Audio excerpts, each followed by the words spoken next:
సాహస్ మీడియాకి స్వాగతం. గురువుల లేదా గులాముల అంటున్న ఎస్ రజాక్ వలి.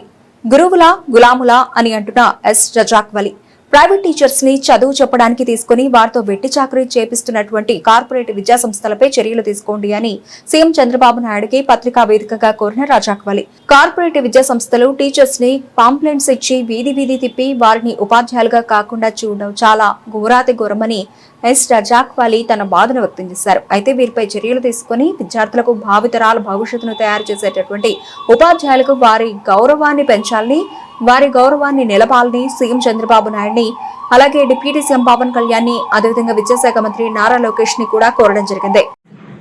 అందరికీ నమస్కారం. నా పేరు ఎస్ రజాక్ వలి, నంద్యాల పార్లమెంట్ జనరల్ సెక్రటరీ మరియు ఆర్గనైజింగ్ సెక్రటరీ, పాణ్యం నియోజకవర్గం 16 వార్డుల ఇన్ఛార్జ్ కాంగ్రెస్ పార్టీ. ఈరోజు మా ఏరియాలో కొంతమంది మహిళలు టీచర్లు ఏం చేస్తున్నారంటే పాంప్లెట్స్ తీసుకొని ప్రతి ఇంటికి తిరుగుతూ అడ్మిషన్ చేయండి అని తిరుగుతూ ఉన్నారు. నేను ఒకటే అడుగుతున్నాను కార్పొరేట్ సంస్థలకి, వాళ్ళను ఉపాధ్యాయులుగా తీసుకున్నారా లేకుంటే కట్ట బానిసల్లాగా తీసుకున్నారా అనేటువంటిది నేను మిమ్మల్ని ప్రశ్నిస్తున్నాను.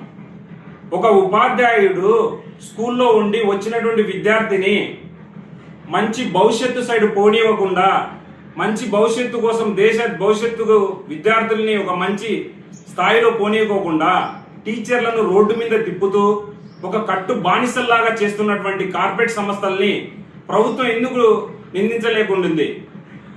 నేను నారా చంద్రబాబు నాయుడు గారికి మరియు డిప్యూటీ సీఎం పవన్ కళ్యాణ్ గారికి, అదేవిధంగా మన నారా లోకేష్ గారికి, విద్యాశాఖ మంత్రి నారా లోకేష్ గారికి నేను ఒకటే కోరుకుంటున్నాను. అయ్యా, ఉపాధ్యాయులకు రక్షణ కల్పించండి, ఉపాధ్యాయులకు రక్షణ కల్పించండి. మహిళలు పొద్దున 8కి పోయి రాత్రి 8 వరకు పనిచేస్తున్నారు కార్పొరేట్ సంస్థలలో. 8 గంటలు పనిచేసే విధంగా ఒక జీవోని రిలీజ్ చేయండి. వాళ్ళకు పని దినాలు 12 నెలలు వచ్చేలాగా చేయండి. 6,000 8,000 జీతాలకు కూడా 12 గంటలు పని చేయించుకుంటూ వెట్టి చాకరీలు చేయించుకుంటూ వాళ్ళతో అడ్మిషన్లకు తిప్పుతూ వాళ్ళు ఉపాధ్యాయులా లేకుంటే ఊడిగం చేయడానికి వచ్చినటువంటి వాళ్ళు అనుకుంటున్నారా? ప్రైవేట్ సంస్థల పైన మీరు ఖచ్చితంగా ఒక చర్యలు తీసుకొని విద్యా సంస్థలు విద్యార్థులకు చదువు చెప్పే విధంగానే చేసి, వారు తీసుకున్నటువంటి అడ్మిషన్స్ డబ్బులైనా కూడా, ఇప్పుడు ఫర్ ఎగ్జాంపుల్ నేను చెప్తున్నాను, ఒక నర్సరీకి క్లాస్కి వెళ్తే 8,000 రూపాయల జీతం ఇస్తారు.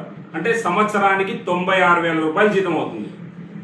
ఆమె రోడ్డు పైకి వచ్చి పాంప్లెట్లు పంచి ఎండకు తిరిగి ఒకసారి హాస్పిటల్లో పడితే 50,000 రూపాయలు అవుతుంది. అంటే ఒక సంవత్సరం మొత్తం మీకు ఊడిగం చేయాలనా? మహిళలను రక్షణ కల్పించేటువంటి వ్యక్తిని మన ప్రియతమ నాయకుడు పవన్ కళ్యాణ్ గారు కూడా చెప్తా ఉంటారు.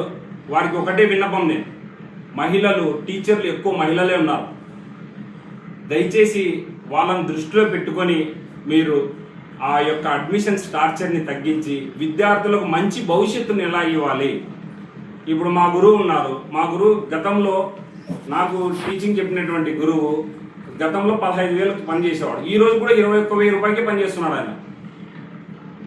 అంటే వాళ్ళకు ఇంక్రూమెంట్ లేదు, ఒక మూమెంట్ లేదు, జాబ్ సెక్యూరిటీ లేదు.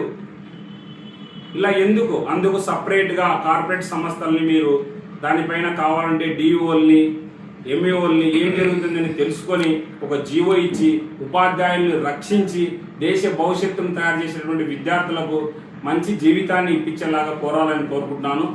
లేదనుకుంటే మేము ఈ సంస్థల్ని పట్టించుకోమనుకుంటే కాంగ్రెస్ పార్టీ తరఫున ఏఐసిసి మెంబర్ లక్ష్మీ నరసింహ యాదవ్ గారి తరఫున మరియు శర్మిలమ్మ గారి ఆశీస్సులతో ప్రతి డిఓ ఆఫీస్ దగ్గర మేము నిరసన తెలుపుతాము. ఎందుకంటే ఇప్పుడు ఉండేటువంటి పరిస్థితులలో హెల్త్కు రేట్ పెరిగాయి, ప్రతి ఒక్కటి రేట్ పెరిగాయి, కానీ విద్యార్థి చదువు చెప్పేటువంటి గురువుకు ఒక సరైనటువంటి జీతం లేదు, ఒక సరైనటువంటి జీవో లేదు. వాళ్ళకి ఉపాధ్యాయుల్ని రక్షించి దేశ భవిష్యత్తుని కాపాడతారని నేను కోరుకుంటున్నాను. జై కాంగ్రెస్.